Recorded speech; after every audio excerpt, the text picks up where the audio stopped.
How does the modern enterprise achieve real transformation without sacrificing control, privacy, or indeed agility? Well, as businesses increasingly move to integrate AI, these questions are more pressing than ever before. So today I'm live at VMware Explore in Barcelona, where there's lots of conversations around all things cloud and indeed AI. And my guest today, Chris Wolf, he leads AI and advanced services within the VMware Cloud Foundation division at Broadcom.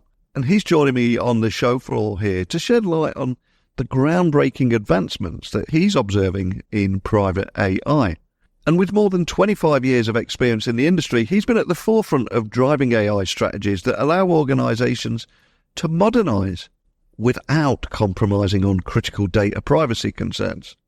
So whether that be from innovating resource management for AI to tackling compliance issues head-on, Chris has deep insights on how private AI is actually transforming sectors far and wide, from healthcare to finance and public services. But the big question is, are businesses truly ready to manage their AI in-house?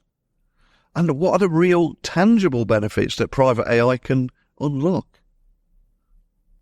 Well, enough scene setting from me. Let's get Chris onto the podcast now. So a massive warm welcome to the show. Can you tell everyone listening a little about who you are and what you do? Yeah, sure. I've been with, now Broadcom, VMware previously. I'm going up on 11 years. I've been working with VMware products and technologies for the past 25 years. And I've had a variety of roles in my time at VMware. Prior to AI, I was leading a lot of the organic innovation functions for the company. Today, my team drives the AI strategy. We do the heavy lift in terms of the engineering required to run AI applications, as well as we've been developing the AI services that would run as a part of our core platform. So my job is leading that team and then the overall strategy for the company. Well, welcome to the show, and thank you for sitting down with me today. There's so many big conversations here, and private AI is increasingly being discussed in the context of enterprise solutions. Can you explain the core principles behind private AI and ultimately why privacy and security are so critical for businesses that are now adopting AI in their workflows, because we've gone from thinking about it to implementing it now? Yeah. I think it's definitely something that's taken off. I mean, if you go back even 18 months, the narrative predominantly was, if you wanted to do anything with AI, you needed to just move your data to some type of hyperscaler because you needed hundreds to thousands of GPUs to get anything done. And that's just fundamentally not true. And we've seen this time and time again, where there's use cases for AI, like we announced one this week, where CPUs are fine. There's use cases where you need a small number of GPUs, and it just depends on scale. But so first, there was a narrative that you could bring the AI model to wherever your data happens to be, so the organization can maintain control. They can have greater assurances of compliance. They can use a lot of their existing tools. So these things all really mattered. And at the high level, we see private AI as really just, from a very pragmatic sense, I'm balancing the gains with AI, but I'm maintaining that with the privacy and compliance needs of the organization. So I get the benefits of AI. I don't lose control of my data. I don't have to worry about my data being used to train a model that might benefit a competitor. I don't have the same concerns I might have with data leakage. So it's really all of this in aggregate that has fueled this enthusiasm, I would say, around the private AI approach. And I think we often hear about the real-world potential of private AI, but are you able to share some specific use cases across any industry, from healthcare to finance and manufacturing, that ultimately demonstrate the tangible benefits businesses are already experiencing? Because I think that ROI question is something we're hearing more and more about now. Yeah. So I think a good example would be the contact center. We see this crossing nearly all industry verticals. You have contact centers for lots of things to interface with your customers, right? And along with those contact centers, you typically have some private documentation, some private knowledge base articles, a lot of support data. And when you're trying to help a customer, the human is having to navigate through all this to try to find the answer. This is a great use case for private AI and generative AI in particular, because I'm able to use the AI tool to be able to parse through all of this information, look at the question, and be able to get to an answer more quickly. we're seeing north of, in some cases, 10% efficiency gains with this particular use case. And what's great about it is you can measure the business value really clearly, because I know how many support tickets on average my agents close in a week, right? And I wouldn't have that number before the tool. I can also have that number then when the tool's used. So that starts to really help you to effectively measure the efficiency gain that you would get. So that's one example. I'll give you one more too. This is a very recent customer. This is a police department, and this is in the Asia Pacific region. And you think about like police investigations and case files, right? You have all of this data. And sometimes what'll happen is, right, a new detective comes along that's trying to reopen a case and look at some of the details, and it can take the human months, right, to parse through all of this data. So it's a great use case for generative AI, where I can index that data, I can find those correlations far more quickly, and really assist the human to get to ideally some new outcomes. I think it's so important, as you said, to get those metrics in place from the beginning, draw the line in the sand, and then put the improvements in place. So what would you say are the significant outcomes that businesses can achieve using private AI, particularly when it comes to optimizing processes, enhancing maybe customer experiences, or even driving innovation? Yeah, so I mentioned a little bit on the enhancing customer experiences, right, and some support there. And that's really the key is like I relate AI to blockchain 5 years ago, right? Where every use case, it was like, oh, I need a blockchain for this. And it's like, no, actually a database is going to be fine, right? You don't need all of this. And it's the same thing with generative AI. If you feel that you can't measure the business value, then maybe it's just not a good use case, right? And that's okay. So not every use case AI is going to work out, or the cost of AI, it may not be worth the benefits that you're going to receive. So you have to really wade through to find the right use cases, which is why we start at document search and summation. Back office contact centers is another easy one, because again, I keep saying back office because I'm de-risking the investment. I'm not exposing an AI chatbot to a customer, right, where it might give them a wrong answer or take them down the wrong path. So you still want that human in the loop to reconcile that. So those are a couple of areas we're seeing even in tech, like being able to parse through security logs and events at a much faster pace, even for our own product support. You might have millions of lines of log entries that you're trying to parse through to find like what the heck is causing this problem, right? Generative AI can really help to narrow down to maybe I have those millions, maybe now I have 200 log entries I want to look at that seem to be the most relevant to the problem.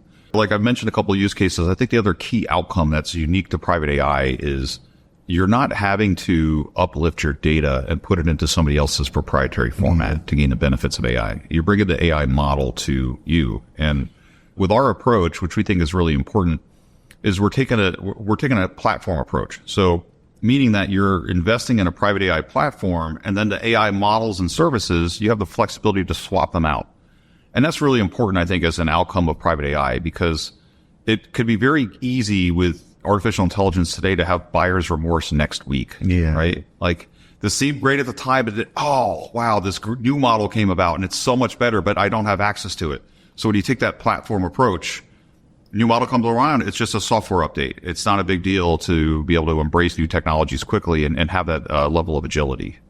And another big buzzword at the moment is agentic AI, after Gartner mentioned it a few weeks ago in a report. So sophisticated AI agents as a result of this are emerging as critical for enterprise use cases right across the board. I'm curious, from what you're seeing, how are these AI agents different from, let's say, traditional AI solutions that we've all encountered in work and in our personal life? And what makes them particularly valuable in large-scale business operations? Because, again, it all comes back to tangible business value, doesn't it? Yeah. You want to be able to interact with and act on the AI models and outcomes that they achieve. I mean, the most rudimentary example of AI agent would be a chatbot. We have coming in our product an AI agent builder that you can use natural language just to create these AI agents. So I'm simply describing what I'd like the AI agent to achieve. But yeah, we think there's going to be, agents for lots of things, whether it's parsing technical log data or security events, or looking at, say, video that's being captured for particular events that might be of interest, say for safety reasons or whatever that might be.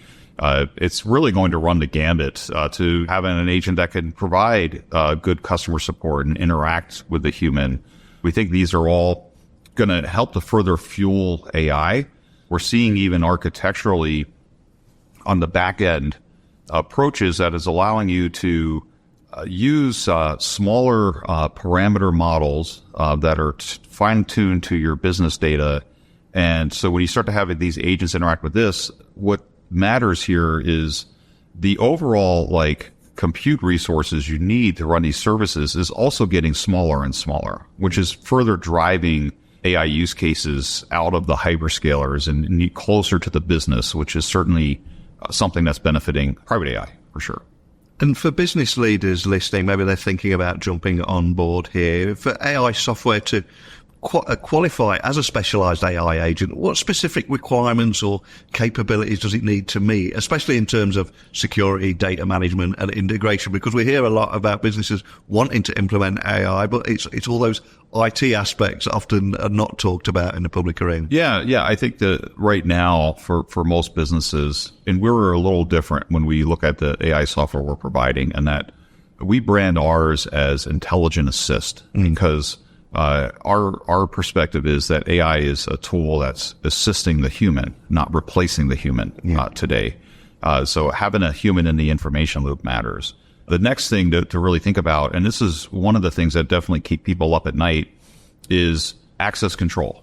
It's very easy to index all of your data and then make that available to a model, right, to start to rationalize and reconcile with. And the net result can be, if somebody else is coming along and now interacting with that model, they might be gaining access to data they should see under normal circumstances. So having the right architecture that gives you the ability to create access controls on a per user group type basis to ensure that you don't have that type of data leakage or you're not unintentionally creating backdoors, that really matters. One other thing I would mention as a part of this overall architecture is to have strong model governance. You just can't allow anyone to download a open source model from the internet and then just throw it into production. Right? I need to make sure that I have the proper security scans and controls around that model output to ensure I still have the safety for my own organization. 100% with you on that. And with VMware's recently announced collaboration with Intel too, how is VMware differentiating itself in the private AI space? Because there's so much noise in this space at the moment. So what does that partnership ultimately mean for VMware's customers in terms of new possibilities, new solutions? Yeah, so we have a great partnership with Nvidia, and we've been going to market with them since May with the product we're shipping, which is called Private AI Foundation with Nvidia. Here at the conference, we announced support for the Intel Gaudi 3 accelerators. And our goal is to make sure that customers have choice of hardware accelerators, choice of AI services and applications, and really making that flexibility and giving the customer the ability to pivot really central to how we look at things. So it's still early days, I'd say, for Intel with AI, but we're committed. We've been long-term partners with Intel. We're committed to continuing to grow that partnership with Intel going forward. And the other thing I would just mention because you said differentiation. Yeah. People ask all the time, well, why would I buy from you guys, right? There's lots of choices out there. First, if you stack us up against the hyperscalers, a big differentiation we have is cost. We're typically 1/3 the cost of the public AI services. You get all the privacy and control with us. Now, if you look at some of our on-premises competitors, we're typically a lower cost than them. And in addition to that, there's some sophistication we have that they just simply lack. AI is more than just a GPU. It's making sure I have the right amount of network capacity for the application, the right amount of data I/O, the right amount of memory. There's lots of factors that go into successfully scheduling resources for AI applications and running that at scale. And our distributed resource scheduler is technology we've been building and improving for just about 2 decades now. It is far and away ahead of anything else you would see on the market today. And what we've seen that's been a nice surprise is companies that have been running AI workloads, in some cases for many years, they've come to us because what they've been trying to do on bare metal, they just can't maintain. They can't get the same level of software automation that we provide in our platform. So they see a lot of value in that, and they've been partnering with us to get deployed as well. And I think for many business leaders, their organizations are still struggling with integrating AI into their existing business workflows. So how does private AI help business overcome some of those barriers? And what would you say is the role that VMware plays in maybe simplifying that process more? Yeah. So like really one of the key parts that we have is I mentioned some of the automation with resource scheduling, but this goes even higher up. So we offer a service catalog where I can pick a number of different AI applications from our blueprints. And from that, you can get your AI workstations for experimentation or AI applications up and running in a matter of minutes. I think that's really key. We've seen organizations that it might take them weeks. Even our AI platform, what we've seen for customers that have deployed it, they've gone from zero to serving AI applications in 2 days.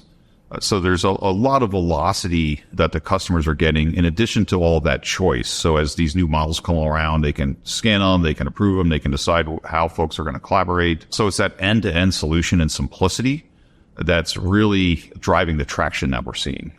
And another question I'm getting asked more and more recently is, as businesses increasingly turn to AI for code generation, how important is private AI? And does this resolve any potential IP implications from integrating AI-generated code within somebody's proprietary product? Because that IP question is something that it seems a little bit clouded at the moment, shall we say? It's a good one, and that's a great question, and something that we've advised customers on is, because we've gone through this journey ourselves, right? Yeah. We develop enterprise software. There's code generation tools today that when you look at how their model is trained, the provider will not guarantee that the model is only trained with permissively licensed code, which to us, right, that's massive red flags to your point around a potential IP infringement. And then you have to look at in the contracts, like what kind of indemnification are they looking to offer you, right, to provide some assurances. And typically it's not that much. So you're taking on a huge risk. Now, there are commercial code assist solutions that will allow you that will provide those guarantees in terms of the data used to train our models. They will provide the right code citations and all of these types of things. So there are processes that you can follow. And of course, if you have really good code scans prior to moving to production, that should help you as well. But yeah, so you have to look at the fine print. And the other thing too, just along those, it's not always just code generation, but if you look at some of the data sets you see in open source in places like Hugging Face, you also have to check to understand how is that data actually curated? Because in some cases, what we're finding is that data is actually synthetic data that was curated using ChatGPT or GPT-4 whatever. And using GPT to curate data is actually a violation of OpenAI's terms of service. So you have to, it doesn't matter that the data set came with an open source model. You still have to look at that next level of detail and figure out, well, how was this actually collected in the first place? So these are things to worry about. But let me go back to Code Assist though, because we're using it internally. We've just deployed a commercial solution ourselves and within the VCF division at Broadcom. And we've seen significant productivity gains from our software engineers using this technology. One of the more interesting cases, there was an engineer in my team that was looking to rewrite an application into a different language. The time estimate he gave us was 2 months, which is kind of reasonable. Using the Code Assist solution, he was able to rewrite the entire app in 2 weeks. Wow. So that's significant, right? Yeah. That's a 6 weeks delta in terms of how quickly he was able to iterate through this. So there's definitely a lot of value there. We think that's going to be a growing tool, and we're currently deploying this out to hundreds of our software engineers today. Wow, so much food for thought there. And of course, we're only weeks away from life in 2025. So if we do dare look ahead, how do you see the future of private AI, and how do you see it shaping the next generation of enterprise applications? And what should businesses be focusing on as they adopt these new AI-driven technologies? Yeah, I think the first thing is resist the temptation just to consume an entire service and lock yourself into a vertical stack. You start with a platform that gives you the optionality that allows you to effectively grow as you move forward.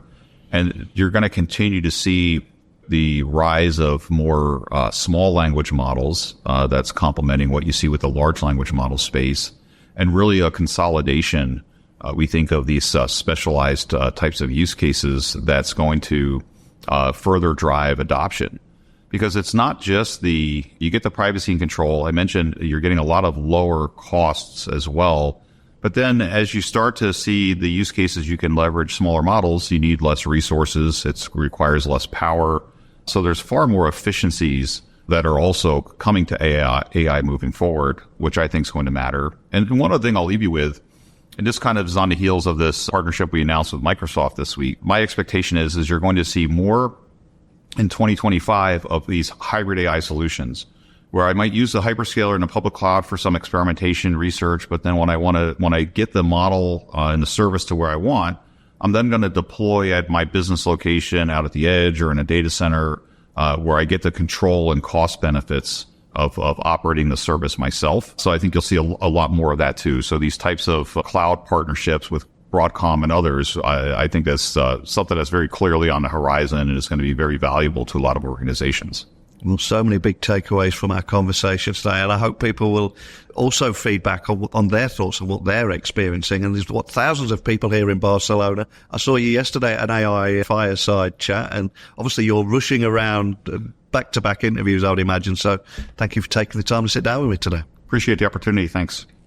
As we've heard from Chris, private AI holds significant promise for businesses aiming to balance AI-driven innovation, but with stringent data privacy demands, whether that be enhancing customer experiences in contact centres or accelerating case investigations at a police department. These use cases shared today demonstrate how private AI is becoming essential to real-world enterprise applications. But, of course, as AI's role in business grows, are we truly prepared to navigate the complexities that come with it? Well, if you are at VMware Explore or watching from afar, I'd love to hear your thoughts on where private AI is heading and how it could impact you and your industry. So email me, techblogwriter@outlook.com, Twitter, Instagram, LinkedIn, just at Neil C. Hughes. But that's it for today. So huge thanks to Chris for his insightful conversation and sharing some of the things that he's seeing out there. And thanks to everyone listening for joining us in exploring the future of AI in business. But it's time for me to get back out there on the show floor. So I will speak with you all bright and early tomorrow, and I cordially invite you to join me in Barcelona. Virtually, of course. But that's it for today. So bye for now.